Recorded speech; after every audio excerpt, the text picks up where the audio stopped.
Assalamualaikum warahmatullahi wabarakatuh. Kali ini kita akan membahas teknik pengukuran ya untuk bagian yang ke-1 ya.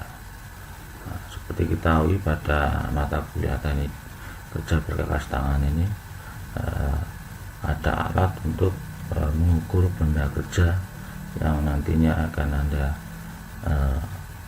gunakan untuk mengontrol dimensi maupun secara visual ya.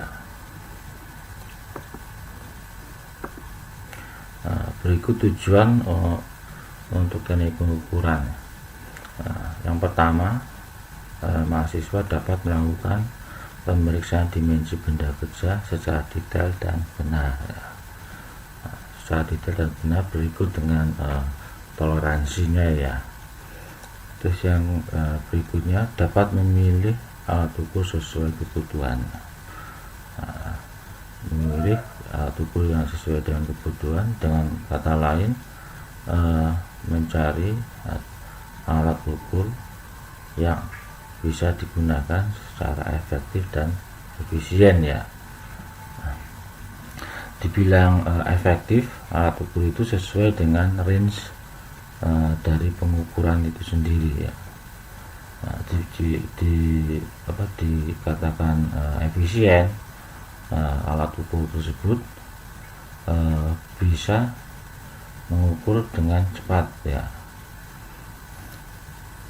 Terus yang berikutnya, dapat melakukan kalibrasi berbagai alat ukur yang benar ya. Nah, setiap alat ukur dalam jangka waktu tertentu harus dilakukan kalibrasi dengan tujuan supaya alat ukur itu tetap presisi ya dan bisa digunakan berulang-ulang. Kalau tidak dilakukan kalibrasi, dimungkinkan alat ukur akan bergeser keakuratannya akan bergeser ya, dan tidak bisa digunakan lagi untuk mengukur benda kerja ya. Terus yang berikutnya, mahasiswa dapat membaca dan mengkonversi berbagai satuan panjang, luas, dan volume ya. Jadi nanti ada berbagai macam alat ukur yang memakai sistem satuan British maupun metris ya. Ada milimeter atau meter, ada yang pakai inci ya. Terus yang berikutnya, mampu melakukan pengukuran langsung dan tak langsung ya. Dikatakan dengan pengukuran langsung jika Anda mengukur benda langsung dengan alat ukur yang diperlukan ya. Misalkan kita mengukur sebuah balok dengan jangka sorong atau vernier caliper ya. Di situ Anda melakukan langsung pengukuran ya, dan melihat skala yang ada di jangka sorong tersebut. Terus dikatakan dengan pengukuran tak langsung, nah, ini Anda mengukur alat ukur lain dulu sebelumnya. Misalkan Anda mengukur jangka pegas ya. Nah, seperti kita ketahui, jangka pegas digunakan untuk mengukur atau menggores benda kerja ya. Misalnya kita mau membuat sebuah lingkaran dengan diameter sekian, kita ukur dulu jangka pegas tersebut dengan jangka sorong berapa milimeter yang digunakan ya. Setelah dilakukan pengukuran dengan jangka sorong, maka jangka pegas tersebut bisa digunakan untuk mengukur atau menggores benda kerja yang lain ya. Berikut, nah, ini ada berbagai macam alat ukur ya, berdasarkan disiplin kerja atau besaran fisiknya. Nah, alat ukur diklasifikasikan dengan 6 kategori ya. Yang pertama, alat ukur dimensi ya. Alat ukur dimensi ini sering kita pakai ya dalam dunia kerja. Seperti contohnya jangka sorong, mistar, feller gauge, penggaris, high gauge, dan segala macamnya ya. Terus yang berikutnya ada alat ukur massa. Nah, ini untuk mengukur berat dari sebuah benda ya. Biasanya dipakai timbangan, ada timbangan elektrik atau digital atau timbangan manual ya. Terus yang C ada alat ukur mekanik. Nah, alat ukur mekanik digunakan untuk mengukur pergerakan sebuah mekanisme ya. Nah, ini contohnya itu tachometer. Tachometer itu digunakan untuk mengukur putaran sebuah mesin ya, dengan satuan RPM atau rotasi per menit. Terus ada juga torsimeter, digunakan untuk mengukur torsi sebuah kendaraan atau motor ya. Torsimeter atau dynotest ya. Itu yang dia ada alat ukur fisik. Nah, alat ukur fisik ini digunakan untuk mengukur sifat fisik dari sebuah zat atau benda, biasanya zat cair ya.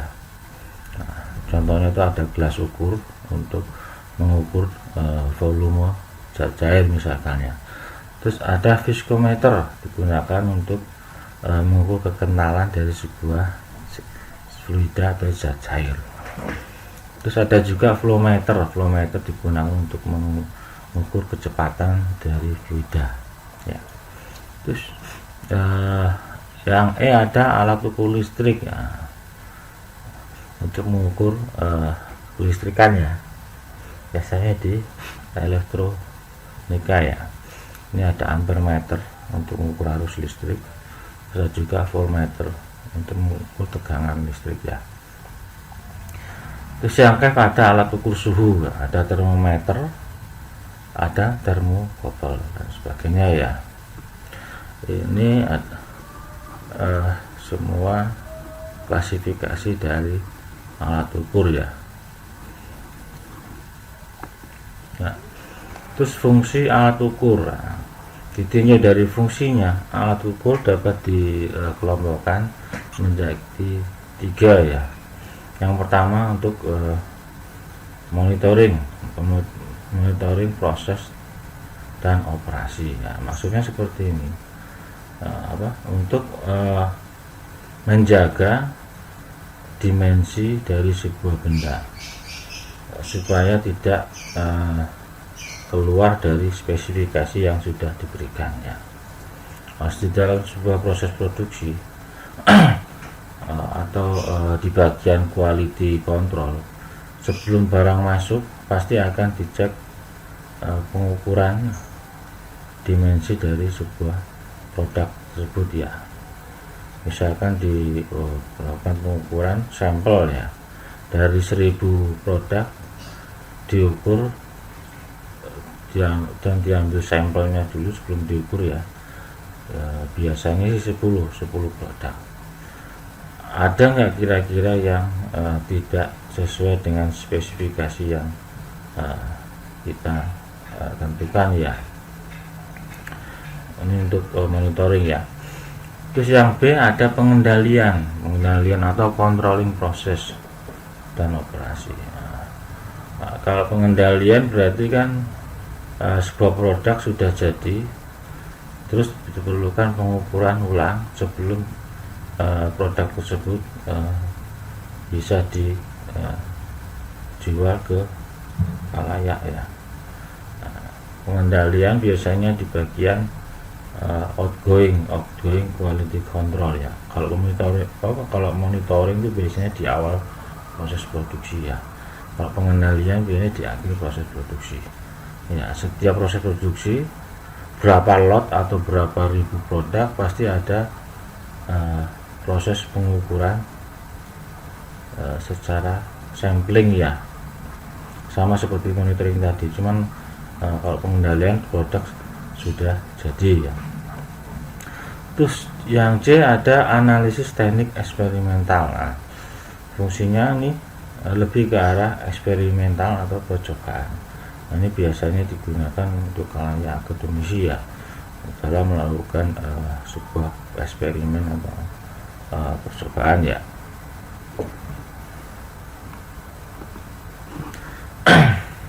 Terus ini ada klasifikasi alat ukur ya. Di sini ada ada 4 lah kategori ya. Yang pertama itu berdasarkan fungsinya. Terus Terus yang kedua berdasarkan keluaran atau outputnya. Terus yang ketiga ada berdasarkan sumber daya yang dipakai pada alat ukur itu sendiri ya. Terus yang keempat cara kerjanya ya, cara kerjanya alat ukur itu ya. Ini klasifikasi alat ukur berdasarkan fungsinya. Pada dasarnya dalam teknik pengukuran ada beberapa tahapan ya, atau tahapan dalam mengenali sebuah alat ukur ya. Biasanya alat ukur itu terdiri dari tiga besar komponen ya.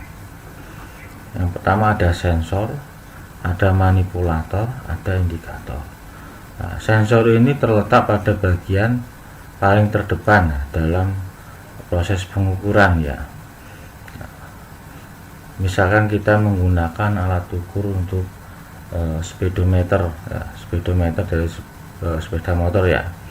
Yang bagian sensor itu terletak di roda depan ya, roda depan sepeda motor yang bentuknya ada seperti gearbox ya. Kalau misalnya sepeda motornya masih menggunakan manual ya, manual gearbox ya, itu sensornya di situ ya. Terus yang manipulator ini letaknya di bagian di panel-panel dari sepeda motor ya. Di atas biasanya di setang kemudi ya, di situ ada speedometer di situ, dan di situ juga ada namanya jarum untuk menunjukkan kecepatan dari kendaraan itu sendiri ya. Nah, komponen manipulator terletak di dalam speedometer itu sendiri. Nah, dari pergerakan rotasi yang dikirim dari sensor. Nah, dari rotasi tersebut diubah menjadi rotasi lagi, terus dimanipulasi sehingga menjadi sebuah putaran pada jarum jam ya. Jarum jam atau jarum yang menunjukkan arah kecepatan di speedometer itu ya. Terus indikator. Nah, indikator ini terletak di jarum speedometer itu sendiri ya. Nah, indikator itu menunjukkan berapa sih kecepatan kendaraan ini ya, itu namanya indikator. Jadi komponen utama biasanya ya, komponen utama dari alat ukur ada sensor, manipulator, dan indikator ya. Terus yang berikutnya komponen utama itu biasanya di berbagai alat ukur mempunyai komponen yang lain sehingga perlu dijabarkan lebih detail ya. Biasanya kalau alat ukur sederhana biasanya mempunyai tiga alat utama, yaitu sensor, manipulator, dan indikator. Sedangkan untuk alat ukur yang lebih rumit dijabarkan lagi menjadi beberapa komponen ya. Di sini kita jabarkan lagi ya beberapa komponen yang khususnya untuk alat ukur yang lebih rumit ya. Yang pertama, alat ukur dilihat besaran yang diukur ya. Alat ukur itu bisa dikategorikan berdasarkan besaran yang diukur seperti berat, dimensi, suhu, dan lain-lain ya. Jadi besaran apa sih yang diukur untuk alat ukur itu ya. Terus yang kedua ada elemen perasa utama atau sensor yang tadi ya, bagian paling depan dari sebuah alat ukur ya. Terus yang ketiga elemen pengubah variabel, bisa sistem mekanik atau bisa sistem elektrik. Nah, ini maksudnya keluaran dari sensor nanti akan diubah variabelnya dengan menggunakan sistem mekanik maupun elektrik. Maksudnya seperti ini. Misalkan kita punya dial indikator ya, untuk alat mengukur kerataan sebuah benda. Untuk sensornya kan terletak di pin bagian paling bawah ya, itu ada pin yang bisa ditekan naik turun ya, itu sensornya di situ. Nah, elemen pengubah variabelnya dari pergerakan pin yang naik turun itu akan dirubah menjadi gerakan rotasi. Jadi gerakan translasi naik turun dirubah menjadi gerakan rotasi ya. Di dalamnya ada roda gigi cacing yang mengubah pergerakan translasi menjadi rotasi ya. Nah, setelah itu dirubah lagi menjadi elemen manipulator. Nah, setelah perubahan variabel tersebut dari translasi menjadi rotasi, rotasi tersebut dimanipulasi menjadi sebuah gerakan yang bisa diukur ya, yang bisa dibagi per skala ya, per skala. Nah, skala yang yang terletak di indikator itu disebut sebagai skala dari manipulator ya, dari proses manipulator tadi ya. Terus yang kelima ada elemen penyaji data. Nah, ini indikator. Nah, seperti yang kita bahas tadi, kalau indikator dari dial indikator berarti kan indikatornya itu jam yang bergerak ya setelah proses pengukuran ya. Nah, ini matrik alat ukur ya, seperti yang kita jelaskan tadi ya. Nah, yang pertama alat ukurnya apa? Dial indikator. Terus besaran ukur yang diukur apa? Dimensi. Berarti kerataan, berarti berhubungan dengan dimensi ya. Dimensi bisa panjang atau lebar atau tebal ya. Terus sensornya berarti spindle. Nah, di sini spindle ini sensornya yang bergerak naik turun di sini ya. Terus pengubah variabel dia menggunakan sistem mekanik. Di sini ada rangkaian roda gigi cacing ya di sini ya, yang merubah gerakan translasi naik turun menjadi gerakan rotasi ya. Terus manipulatornya berarti ada skala angka di sini.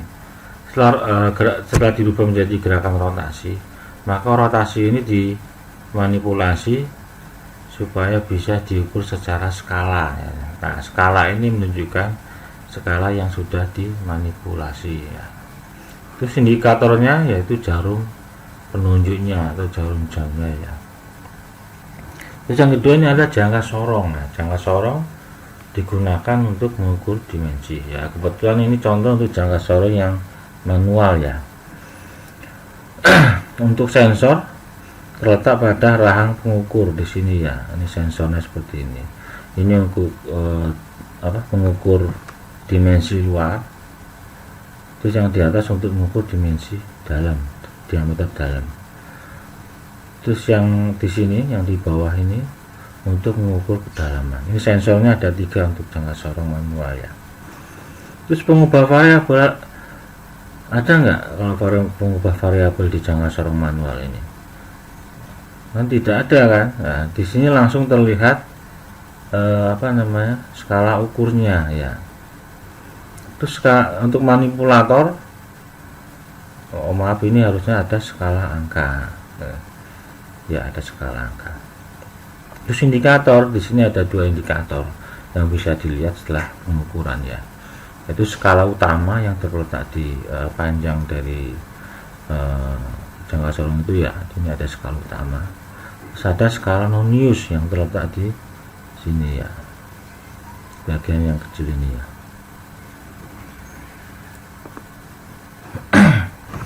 Terus yang berikutnya klasifikasi alat ukur berdasarkan outputnya, kemudian berdasarkan keluarannya, dibagi menjadi 2, ada kuantitatif, ada kualitatif ya. Kalau kuantitatif berarti berdasarkan banyaknya ya, besarnya besaran yang diukur ya, secara kuantitatif ya, misalkan timbangan, termometer dan segala macamnya ya. Terus ada juga kualitatif.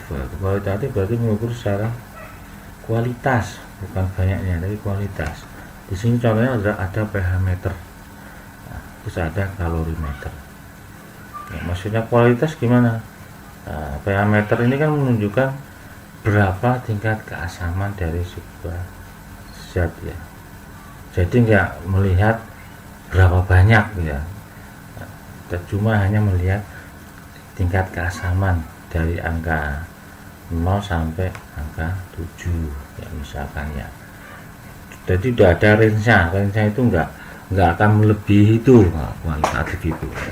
Terus yang kedua ada kalorimeter untuk mengukur kalori makanan yang kalori yang ada pada makanan misalnya yang kita makan ya. Terus ada juga namanya kromometer. Nah, itu kromometer juga alat ukur untuk mengukur secara kualitatif ya. Nah, kromometer untuk mengukur warna dari sebuah produk. Kalau warna dari sebuah produk kan kita nggak bisa mengukur banyaknya warna kan ya. Yang diukur kualitas warnanya sesuai dengan spesifikasi atau tidak ya. Dari warna yang kita spesifikasikan berapa kemiripan dengan produk yang kita hasilkan. Disitulah terlihat kualitas dari proses, misalnya proses painting yang dilakukan ya, atau pencampuran cat yang dipakai ya, seperti itu ya. Seperti kita ketahui kualitas itu kan sesuatu yang dibandingkan ya, sesuatu yang bisa dibandingkan. Nah, kualitas berarti kan seberapa besar atau seberapa mirip sebuah produk dengan spesifikasi yang kita berikan ya. Misalnya kita punya spesifikasi sebuah dimensi 10 dengan 10 mm dengan toleransi plus minus 0,1, berarti range kualitas berada dari 9,9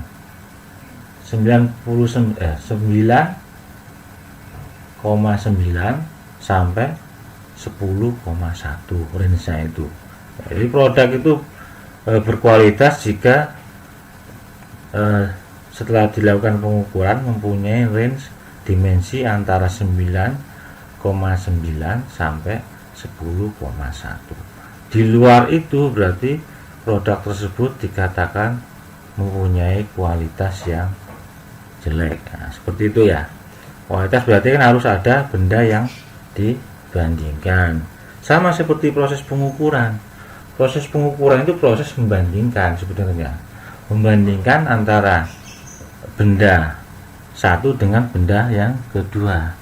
Nah, atau spesifikasi kita dengan benda yang akan kita buat. Nah, seperti itu ya.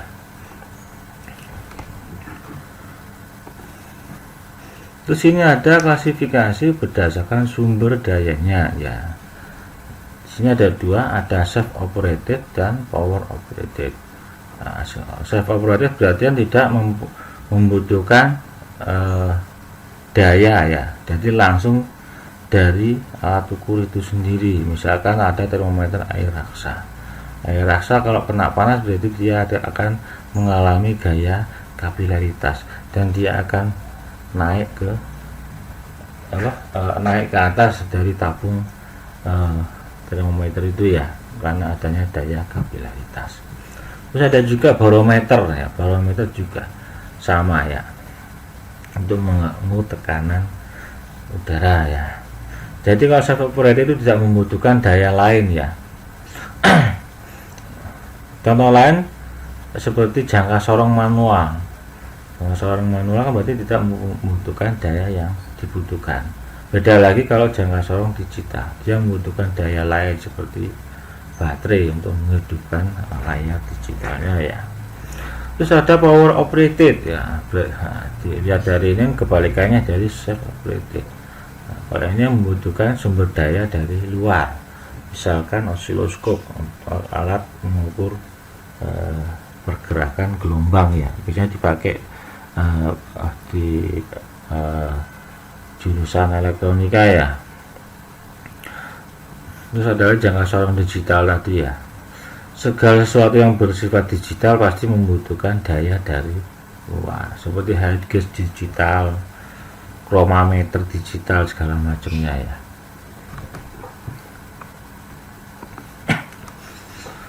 Terus yang berikutnya, klasifikasi alat ukur berdasarkan prinsip kerjanya ya. Di sini ada dua ya, ada manual dan otomatis ya. Nah, yang manual berarti kan langsung ya, langsung secara manual. Mengukur volume air dibutuhkan gelas ukur, langsung kita lihat di skala gelas ukur. Terus ada juga jangka sorong manual ya, tidak membutuhkan peralatan yang lain ya, jadi secara manual tidak bisa. Tapi kekurangannya kalau manual membutuhkan perhatian yang lebih banyak ya, secara manual itu ya. Jadi kita melihat secara langsung ukuran yang ditunjukkan pada alat ukur itu ya. Terus beda lagi dengan otomatis. Nah, otomatis langsung keluar angka dari sebuah alat ukur itu ya, seperti jangka sorong digital maupun arloji digital misalnya. Jadi kita setelah melakukan pengukuran kita bisa langsung melihat angka yang tertera di layar digital itu ya. Jadi lebih cepat dalam proses pengukuran dibandingkan dengan proses manual. Nah, untuk proses manual maupun otomatis ini ada kekurangan dan ada kelebihannya masing-masing ya. Kalau yang manual, berhubung dia kita membutuhkan daya dari luar, berarti kan kelebihannya dia tidak memerlukan sumber daya lain ya, bisa dilakukan dengan secara manual. Sedangkan yang otomatis, kelebihannya dia bisa langsung mengukur dengan cepat ya, karena angka yang keluar bisa langsung kita lihat ya. Sedangkan kekurangannya yaitu memerlukan sumber daya dari luar ya. Alat ukur manual maupun otomatis ini bisa dipakai berdasarkan kebutuhannya ya. Kalau yang manual dalam proses pengukuran yang lebih banyak produk tidak efektif ya, karena memerlukan konsentrasi yang tinggi dalam melihat hasil ukuran ya. Nah, kalau misalkan hanya mengukur sekali dua kali nggak masalah, tapi kalau sudah ribuan produk ribuan, mata akan cepat lelah dan akan menambah waktu proses produksi, sehingga lama-lama akan menambah biaya produksi. Hanya kalau untuk mengukur produk yang banyak, disarankan untuk memakai yang otomatis ya, jangka sorong digital seperti itu ya. Jadi penggunaan ukur sebaik mungkin harus memikirkan efektivitas dan efisiensi ya. Kapan alat ukur itu dibutuhkan ya.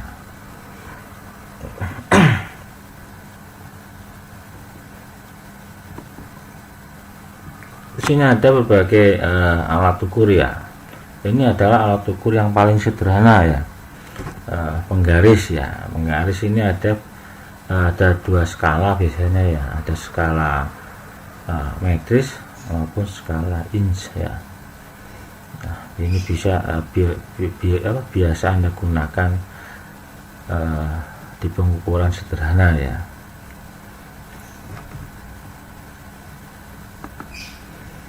Terus ini ada salah satu contoh alat ukur kualitas ya. Kalau ini kan kuantitas yang tadi ya, karena banyaknya atau besarnya benda kerja yang Anda ukur ya, berapa sih skala panjangnya dan segala macamnya ya. Nah, kalau ini penggaris siku atau siku digunakan untuk melihat kerataan ya, atau flatness dari sebuah benda kerja ya. Ini nanti Anda gunakan di pada proses kerja bangku ya, paling sering di proses kerja bangku maupun benda kerja yang lain ya. Ini untuk melihat kerataan dari benda kerja Anda ya. Nah, disebut alat ukur kualitas karena hanya melihat kualitas dari benda kerja Nah, kualitasnya gimana? Kualitasnya yang diminta yaitu kerataan dari sebuah benda kerja. Itu yang spesifikasi yang diminta. Makanya nggak ada ukuran untuk dimensinya, yang ada ukuran kualitas. Kualitas dengan spesifikasi kerataan atau flatness ya. Di sini ya ada alat ukur dial indikator ya. Ini untuk mengukur kerataan juga, tapi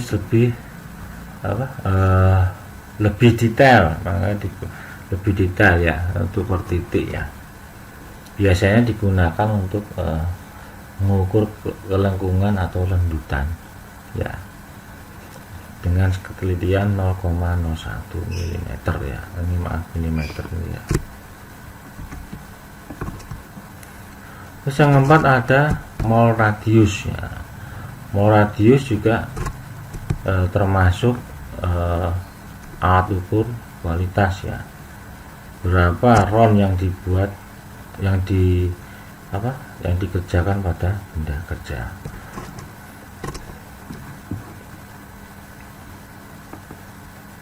Terus yang kelima ini ada jangka sorong. Nah, jangka sorong ini paling banyak dipakai di proses produksi ya. Nanti Anda jangan di dalam pekerjaan Anda paling sering menggunakan jangka sorong, karena jangka sorong ini paling fleksibel dalam proses pengukuran ya, terutama untuk seorang engineer atau prarekayasa dalam teknik mesin pada khususnya ya. Mana-mana pasti membawa jangka sorong. Di sini jangka sorong itu ada 3 sensor ya. Sensor untuk pengukuran diameter luar atau dimensi luar. Terus ada sensor untuk mengukur diameter dalam atau dimensi dalam. Terus ada juga sensor untuk mengukur kedalaman ya. Nah, ini contoh dari jangka sorong yang manual ya. Ya, skalanya ada 2, ada skala Vernier atau skala utama. Ya, ini ya skala utama. Terus ada juga skala Nonius yang kecil ya. Yang ini ya. Proses mengukurnya seperti apa? Nah, kita lihat di sini ya. Kita lihat angka 0 di sini menunjukkan angka berapa. Ya, misalkan ini menunjukkan ke angka skala 25 ya. Nah, terus kita lihat berapa kelebihannya. Nah, kita lihat di sini kelebihannya berarti cari garis yang sejajar antara skala Nonius dengan skala utama. Kalau di sini terlihat kelebihannya 0,7. Nah, setelah itu kita tambahkan antara 25 tambah 0,7. Jadi hasil pengukuran itu 25,7. Nah, ini jangka sorong ya, manual yang tadi ya dijelaskan ya. Ada berbagai macam jangka sorong ya yang kita pakai biasanya ya, berdasarkan kegunaannya masing-masing ya. Yang pertama jangka sorong yang sering kita lihat di industri maupun di proses produksi ya, atau proses R&D ya. Nah, ini ada 3 macam jangka sorong ya. Ada manual yang biasa kita temui. Terus ada juga jangka sorong analog. Nah, dia jangka sorong menggunakan dial indikator. Nah, ini untuk menunjukkan skala Noniusnya. Nah, kalau di sini kan skala Noniusnya kan terletak di bagian bawah sini ya. Nah, kalau jangka sorong manual semuanya serba manual, dari pengukuran skala utama maupun skala Noniusnya. Sedangkan untuk jangka sorong yang analog di sini untuk skala skala utamanya manual, tetapi skala Noniusnya analog atau setengah otomatis lah, atau semi otomatis di sini ya. Terus yang ketiga ada jangka sorong digital. Nah, ini juga jangka sorong yang full otomatis. Setiap pengukuran Anda bisa langsung melihat angka yang terlihat di layar digital ini ya. Biasanya ini sering dipakai pada industri ya, kalau yang digital itu ya, industri yang menghasilkan produk yang banyak ya. Untuk jangka sorong manual maupun analog biasanya di industri yang menghasilkan produk yang sedikit biasanya ya, seperti industri pembuatan jig and fixture maupun tooling maker ya, biasanya pakai yang manual karena produknya sedikit ya. Kalau yang produknya banyak biasanya pakai yang digital karena membutuhkan proses pengukuran yang cepat dan akurat ya. Biasanya perusahaan itu menyediakan jangka sorong berdasarkan kebutuhan ya. Kalau kalau produknya sedikit, terus proses pengukuran sedikit, biasanya diberikan jangka sorong yang manual karena tidak memerlukan berkali-kali pengukuran ya. Kalau produknya banyak, memerlukan pengukuran yang cepat ya. Kalau pakai manual bakal menghabiskan waktu proses produksi dan akan menambah biaya produksi ya. Yang berikutnya ada jangka sorong berdasarkan fungsinya ya. Ini ada jangka sorong khusus ya. Ini ada yang pertama ada jangka sorong alur dalam. Nah, ini untuk mengukur biasanya alur atau diameter dalam, khusus untuk diameter dalam ya. Ini ada rahangnya ya. Terus ada indikatornya, yaitu angka yang terlihat pada layar digital. Terus ada juga jangka sorong yang hanya mengukur ketinggian ya, atau bisa disebut dengan height gauge ya, seperti ini ya. Height gauge itu juga ada yang manual, ada yang semi otomatis atau pakai analog, ada juga yang digital atau otomatis. Sama seperti hanya jangka sorong biasa tadi ya. Di sini ada skala non-use secara manual juga, di sini skala non-use-nya secara semi otomatis. Di sini semuanya skala non-use maupun skala utamanya dipakai otomatis, otomatis. Nah, fungsinya juga sama. Height gauge ini dibutuhkan berdasarkan proses produksi, jumlah proses produksinya. Ya. Nah, kalau di proses produksi yang sedikit biasanya masih pakai manual ya. Kalau udah proses produksinya banyak, biasanya pakai digital karena membutuhkan waktu yang sedikit dalam proses pengukuran. Kalau yang manual sering kita pakai nantinya waktu Anda melakukan praktek kerja. Pada sensornya bisa juga digunakan untuk menggores benda kerja Anda. Kalau benda Anda sudah dilakukan proses pengikiran dan berbentuk siku maupun sudah rata lah, dan bisa diletakkan di meja granit ya. Nah, kemudian dilakukan pengukuran sekaligus penggoresan ya, pakai height gauge ini ya. Ini yang nanti sering Anda pakai di praktek kerja yang kita punya yang manual, supaya Anda bisa mengukur secara manual. Kalau yang semi otomatis maupun semi yang full otomatis, ini langsung skalanya langsung keluar. Nah, kalau yang manual berarti Anda belajar mengukur secara manual, secara nyata lah ya. Di sini ada jangka sorong pipa, digunakan untuk mengukur kerataan pipa ya. Bentuknya seperti ini ya. Pipanya rata apa enggak ya? Seperti ini. Terus yang D ada jangka sorong jarak pusat, centerline caliper. Ini untuk mengukur jarak pusat sebuah lingkaran ya, atau sebuah benda yang diukur berdasarkan titik pusat ya, titik pusat benda tersebut ya. Jarak pusatnya berapa sih? Nah, biasanya bisa digunakan juga untuk menggores atau membuat sebuah lingkaran ya.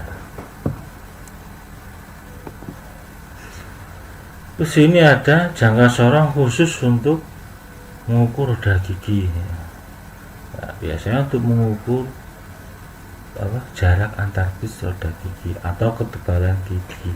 Ya.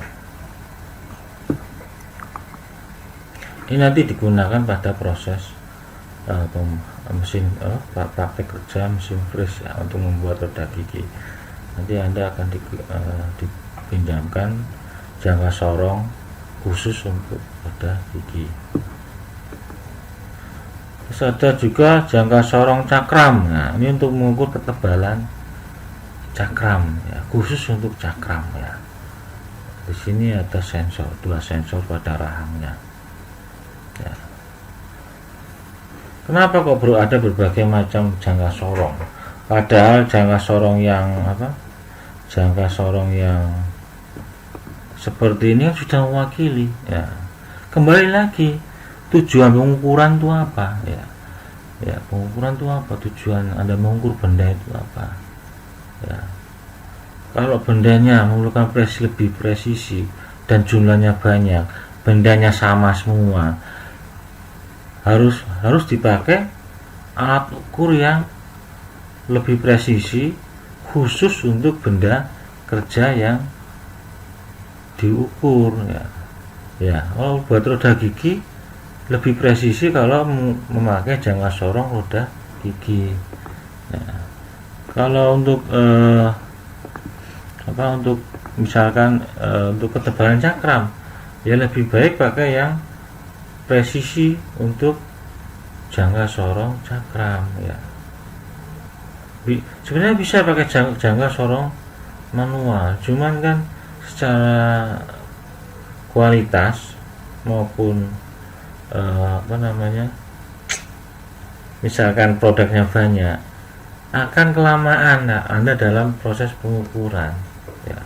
Kalau pakai jangka sorong khusus cakram, Anda akan bisa melihat langsung, dan proses penjepitan rahang proses sensoring dari sensor jangka sorong ini langsung menempel ke sini.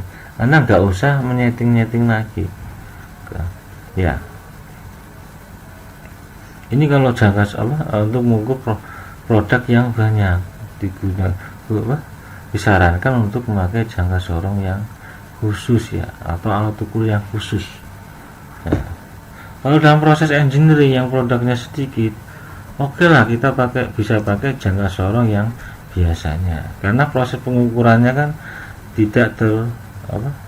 tidak memerlukan di deadline oleh waktu yang ditentukan gitu. Tapi kalau udah ada deadline waktu dalam proses produksi, usahakan untuk memakai alat ukur yang khusus ya. Supaya apa? Supaya lebih efektif dan efisien ya.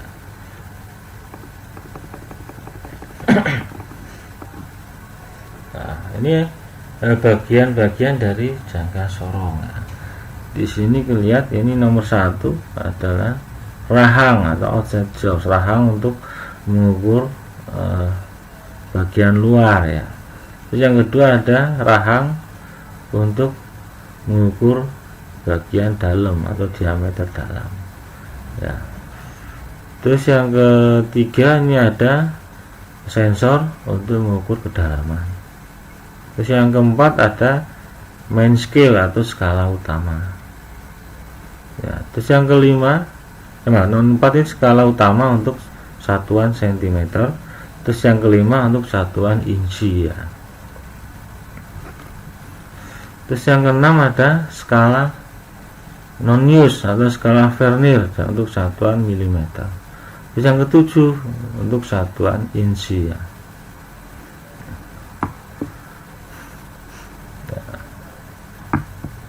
Terus yang ke-8 biasanya ada untuk kuncian ya. Bisa kalau ada mengukur terus Anda kunci biar rahang ini tidak bergerak-gerak lagi. Jadi Anda bisa melakukan pengukuran pada benda kerja yang lain dengan ukuran yang sama ya. Nah, ini cara membaca jangka sorong ya. Seperti tadi ya, kita ukur dulu berapa skala utama yang muncul ya. Misalkan di sini, nah, garis pada 0 angka 0 mengarah ke skala utama. Ini skala nonius ini ya. Angka 0 pada skala nonius sejajar dengan skala utama. Nah, sejajarkan dengan skala utama. Berapa kira-kira skala utamanya? Misalkan 29 ya. 29 lebih berapa? Kita lihat kelebihannya berapa.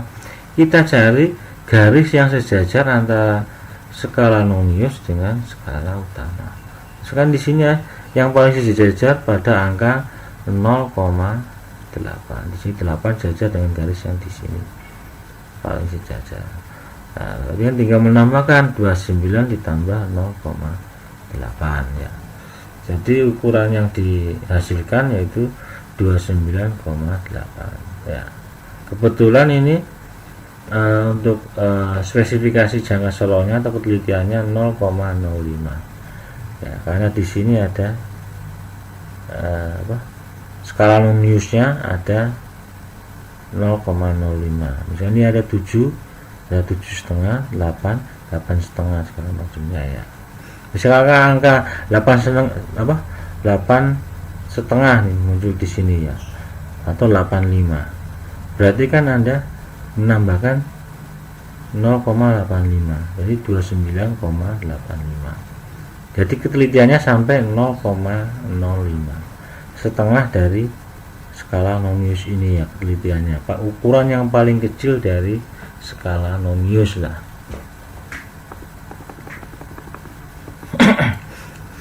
Terus ini contoh berikutnya, ini untuk mengukur mur ya. Kita cari garis lurusnya yang sesuai dengan antara skala nonius sama skala utama. Oh, di sini lihat 2, 4 ya. 2, 1, 2, 3, 4. Kelebihannya berapa? Di sini terlihat kan yang paling lurus berarti di angka 7. Berarti 0,07. Nah, terus tinggal menambahkan. Jadi 247 ya.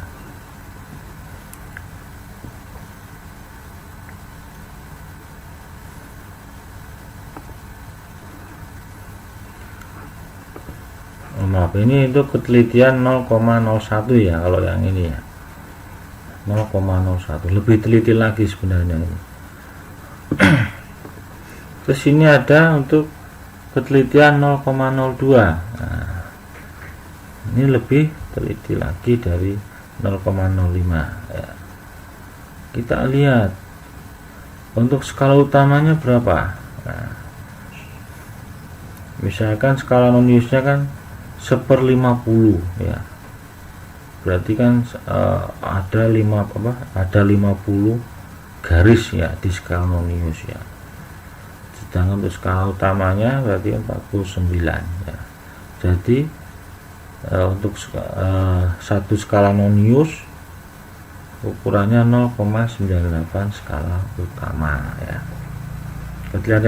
Untuk ketelitian jangka sorong jadi tinggal mengurangi 1 dikurangi 0,98, jadi ketelitiannya 0,02 ya.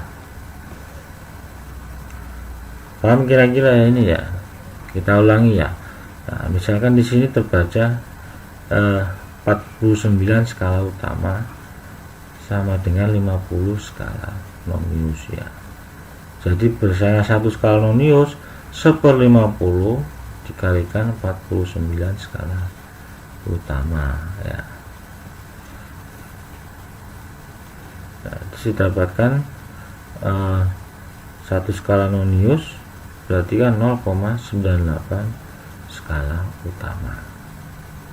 Nah, maka dihasilkan untuk ketelitian jangka sorong tersebut yaitu 1 dikurangi 0,98 skala utama tadi ya. Jadi untuk ketelitiannya jadi 0,02 mm ya.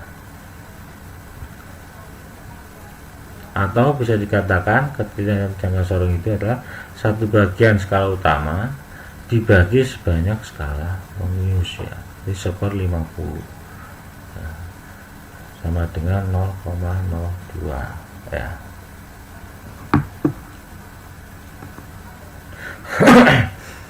Di sini ada jangka sorong 0,05. Kita hitung juga ya, Pak. Nah, di sini terbaca untuk 20 skala nonius ini ada 20, 1 2 3 4 5 20 ya. 20 skala nonius terbaca sama dengan 39 di skala utama. Ini ya 39 ya, 1 2 3 sekarang sampai di sini ya 39 ya. Jadi berdasarkan satu skala nonius berarti kan 1/20 dikalikan 39 skala utama. Jadi satu skala nonius berarti kan 1,9 skala utama. Nah, maka ketelitiannya 2 dikurangi 1,95 jadi 0,05. Atau bisa juga dihitung seperti ini ya, 1 dibanding 20 karena 1 dibandingkan 20 skala nonius, jadi ketelitiannya 0,05 ya. Ini ya 20, ini kan ada di skala nonius ada 20 garis ini ya, jadi tinggal membaginya aja, 1 dibagi 20 jadi ketelitiannya 0,05. Nah ini lebih pendek lagi, ketelitiannya itu 0,1. Nah sama, prosesnya sama, 9 skala utama sama dengan 10 dari skala nonius. Nah, ini tinggal jumlahkan seperti tadi ya, jadi ketelitiannya 0,1 atau tinggal bagi aja 1/10 jadi 0,1. Nah ini kita sekarang ke satuan inci ya. Satuan inci kalau kita lihat di sini, skala utama 1 inci terdiri dari 16 bagian ya, 16 bagian.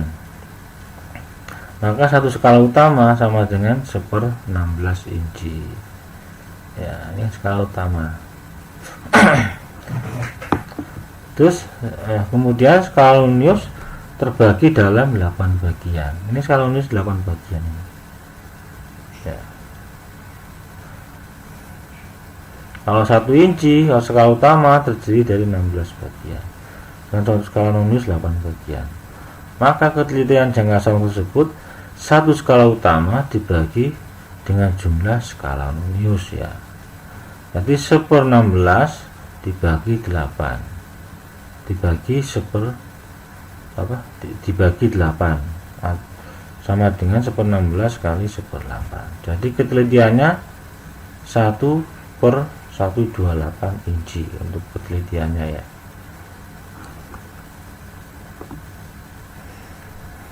Nah ini untuk skala inci juga. Untuk ketelitian 1/1000 inci ya. Kita lihat di sini 1 inci mempunyai 40 bagian. 1 inci nah, ini 1 inci mempunyai 40 bagian. Maka satu skala utama sama dengan 1/40 inci ya. Nah, sedangkan untuk skala nonius terdiri dari 25 bagian ya. Maka ketelitian jangka sorong sama dengan satu skala utama dibagi dengan skala nonius seperti tadi ya. Jadi 1/40 dibagi 25 nah, sama dengan 1/1000 inci. Jadi untuk ketelitiannya 0,001 inci ya. Saya ulang ya, skala utama menunjukkan 1 inci terdiri dari 40 bagian. Ini 1 inci. Kalau kita hitung dari angka 0 sama 1 terdiri 4 bagian. 4 bagian sampai 10 berarti 40 bagian ya. Satu skala utama mempunyai berarti 1/40 bagian, jadi 1/40 inci ya. Sedangkan skala nonius terbagi menjadi 25 bagian ya. Ini garisnya nih 25 semuanya. Maka ketelitian jangka sorong bisa dihitung satu skala utama dibagi dengan jumlah skala minius. Jadi 1/40 dibagi 25. Jadi dihasilkan 1/1000 inci atau 0,01 inci untuk ketelitiannya. Nah, terus berikutnya ini cara menggunakan jangka sorong yang benar ya. Nah, yang pertama untuk mengukur diameter luar ya. Prosesnya seperti ini, letakkan benda di tengah-tengah dari rahang ya. Nah, seperti ini ya. Kalau yang ini pengukuran yang salah ya. Lebih tepatnya harus di tengah dari rahang itu ya. Ini untuk pengukuran diameter luar ya. Terus untuk pengukuran diameter dalam, letakkan sejajar dari diameter itu sendiri, jangan miring seperti ini, letakkan seperti ini untuk diameter luar. Terus untuk mengukur kedalaman, usahakan tegak lurus dari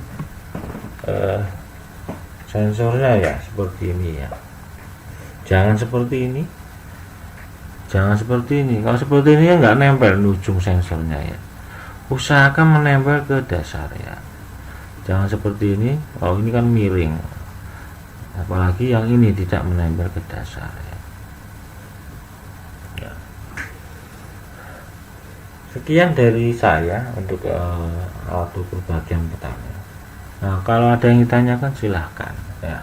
Semua alat ukur digunakan dalam rangka mencari kualitas yang baik dalam proses pengukuran maupun proses produksi ya. Seperti kita ketahui ya, sebuah pengukuran kualitas dibutuhkan dengan mengukur atau membandingkan dengan spesifikasi yang ada ya. Ini kesimpulan dari topik ajar kita hari ini ya. Intinya alat ukur itu untuk membandingkan sebuah spesifikasi dengan produk yang akan diukur ya. Ya, seperti itu ya. Seperti ya, karena kualitas itu intinya apa ya? Kesesuaian sebuah benda dengan spesifikasi yang kita berikan ya. Itu namanya kualitas, seperti itu pada intinya. Kalau spesifikasinya nggak jelas, otomatis kita nggak bisa mengukur kualitas produk itu baik atau buruk, baik atau jelek ya, atau NG ya. Nah, sehingga sebelum melakukan proses pengukuran, ada baiknya Anda harus melihat teliti spesifikasi yang diberikan. Nah, spesifikasinya gimana? Anda lihat di job sheet ya. Misalkan benda ini mempunyai ukuran 10 mm dengan toleransi plus minus 0,1 misalkan. Itulah range dari spesifikasi yang diberikan ya. Kalau Anda nggak memahami itu, otomatis Anda nggak bisa mengejar kualitas dari sebuah benda kerja yang Anda buat ya, seperti itu ya. Nah, itulah pengertian dasar dari sebuah kualitas ya. Semua benda yang diukur harus mempunyai kualitas, dan kualitas itu harus sesuai dengan spesifikasi yang ditetapkan bersama. Jadi sebuah produk pasti sudah mempunyai kualitas masing-masing, dari dimensi maupun visual. Yang paling mudah kita mengukur dimensi, karena kita bisa melihat langsung secara objektif ya. Sedangkan kalau proses kualitas yang bersifat kualitas lebih susah lagi. Misalkan visual, kita melihat cacat produksi sebuah benda ditinjau dari warnanya misalkan. Kalau warnanya kan kita nggak lihat, nggak bisa membedakan antara spek dengan spek yang diberikan dengan produk yang sudah jadi. Kalau dengan mata telanjang misalkannya, maka dibutuhkan sebuah alat ukur yang presisi sesuai dengan yang dibutuhkan. Ya, jadi pakailah kronometer dengan ketelitian yang mendekati warna yang sudah dispesifikasikan, seperti itu ya. Sekian dari saya, kalau ada yang ditanyakan silahkan. Wassalamualaikum warahmatullahi wabarakatuh.